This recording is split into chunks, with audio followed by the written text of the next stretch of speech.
I generally like to think about like what is going to get them intrigued, like what can be a hook at the beginning of the course to make students think about how the subject material might relate to them personally, like kind of what's their entry point. And more and more, I've been trying to think about like how do I, within sociology, which is my discipline, we talk a lot about statistics and theory and things like that. And so all of that is incredibly important, but I often find that thinking about like an individual story is a good entry point to make them care about wanting to know the bigger picture about statistics and theories. I also try to think about later on during the semester as we go through, how can I prepare them for each class so that they come in ready to participate. I'm really trying, since I took this Ignatian pedagogy seminar, I'm really trying to do everything that I can to reduce the amount of time that I'm talking and to get them to talk more, because it seems to me like that's really when they learn more. And so I try to do things like send them out discussion questions about what they're going to be reading so that they come to class prepared to talk about it, either in small groups or in the larger class. Sometimes I have them watch a video or something, and they have questions that they need to focus on as they're watching it, and then we talk about it in class. So it's not like truly a flipped class, as people are using these days, which I think is a really great idea. It's like a partially flipped class in a way. But it's all ways to try to really get them more participating and have a more participatory learning that they're going to remember. I think about their activity not only in the classroom but outside of the classroom too. So they might be going on field trips and things like that. For this class that I teach every semester pretty much, social problems, students they choose one type of group project out of two types. So one is studying a neighborhood in the city, and so they have to go and get themselves to the neighborhood and walk around it, because we talk in class about cities and like how do we improve the quality of life in cities. So they'll walk around the neighborhood, and I have them do like kind of a little scavenger hunt in the neighborhood, and try to apply what they're learning in the classroom out in the real world. The other group project that they could choose would be a sustainability group, because we talk about sustainability, we talk about climate change, and so a lot of people think of Philadelphia as maybe like a dirty city, but actually there's a lot of really creative things going on in Philadelphia right now to try to improve quality of life environmentally. So they might go out and they'll take a walk down the Schuylkill Banks Trail, or they'll go and visit some initiative that the water department is doing in order to try to reduce stormwater runoff, just things like that to get them active and moving so they're not just sitting at the chair. Well, for the service learning courses that I teach, those are the classes where I'm particularly very focused on making sure that there's reflection happening. So for a typical service learning class where students are working 3 hours a week at a service site and getting to know people and build relationships and things like that, they'll write maybe about 3 reflection papers about that experience, tying that experience into what they're learning about. So, for example, last semester I taught a class on poverty, ethics, and social policy. That was also service learning. So they would write a paper about, think about like an experience that you had at your service site. How did that reflect on that experience and consider like how that experience tied with what you're learning in class made you think about poverty and inequality in a way that was different from when you entered this class in the beginning of the semester.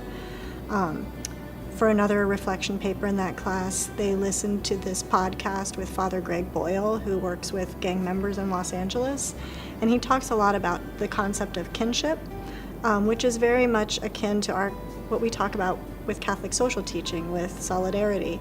And so he talks about how service is the ballroom, or service is the corridor through which you reach the ballroom of kinship.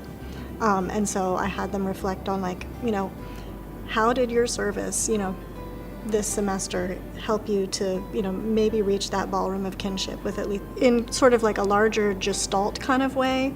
I've tried to start with some classes, having them write a little ungraded essay at the beginning of the semester as a way to, one of the Ignatian pedagogy principles is thinking about kind of like the context. And so as a way to be very intentional in thinking about their own context in coming into this particular subject. So for example, for this class, Crime in Urban Communities, I had them write about what factors they think contribute to crime in urban communities, and why they think those factors are related to crime. And I also asked them to think about, like, looking back on your own background and your own experiences, how do you think that affects how you think about crime in urban communities? Like, are you from a way far out suburban community where your only impression of cities is through the nightly news when you see, homicides and things like that? So think about your own context coming into this experience.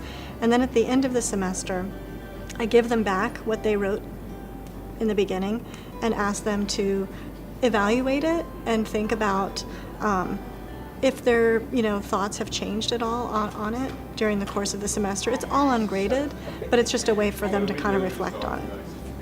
I'll preface it by saying, just because I want to make sure that I say this at some point, the Inside Out Prison class is a example of a service learning class, and I really think that service learning classes are kind of this perfect vehicle for Ignatian pedagogy. And so that's why I try to teach as much of them as I can. It really combines the whole, context, experience, and reflection in a gorgeous way.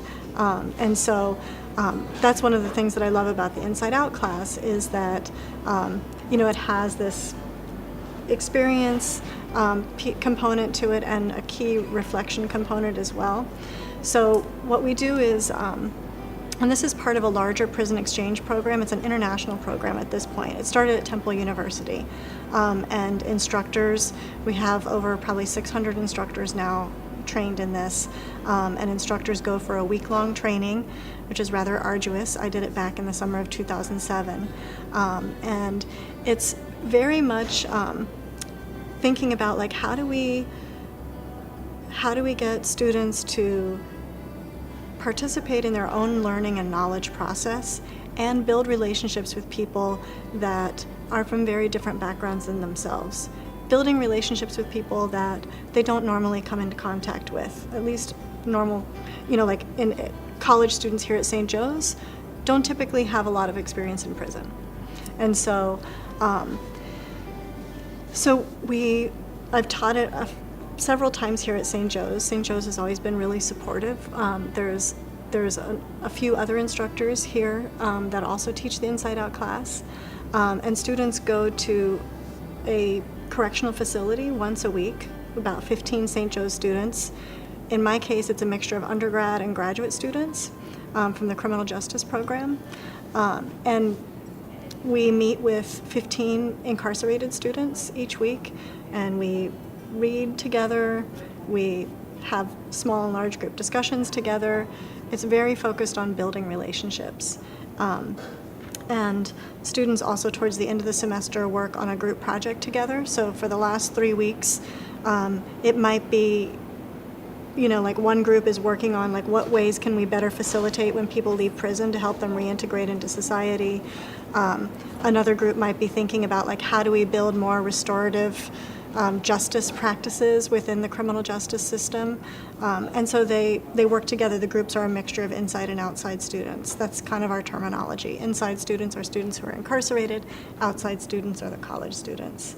So they have to write 5 reflection papers throughout the course of the semester in which they think about not only what we read in the class, but they really dig in deep in thinking about the classroom dynamics of that week and what they learned from it.